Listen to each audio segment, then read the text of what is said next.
This next question is of particular importance for those of us who have younger children.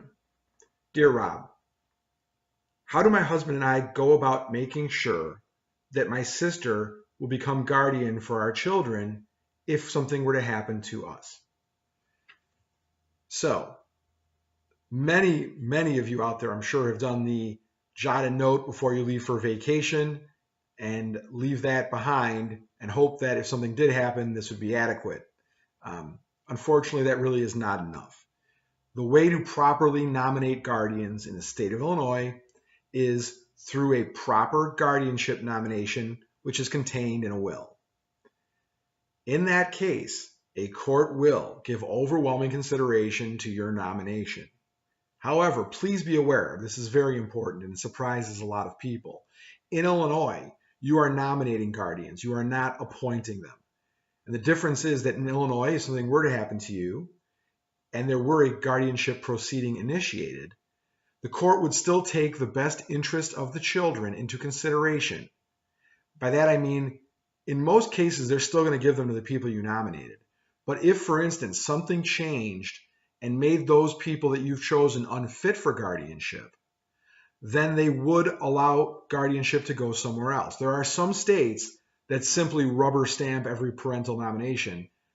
Illinois is not one of them. It's about a 50-50 split. Most parents are reassured, though, that they know that the court will at least give some scrutiny to their choice. This is very useful if, for instance, you select somebody who, in the year you select them, might be a great choice, but maybe 10 years later, something has happened in their life to make them unfit. The court is there to operate as a safeguard to make sure that the people that do ultimately end up with your guardianship are properly suited to be guardians.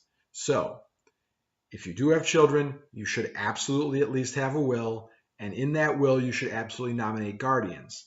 Now, I also recommend you have a backup option. So if, for instance, you're going to pick your sister, then you pick a brother-in-law as a backup or a sister-in-law as a backup.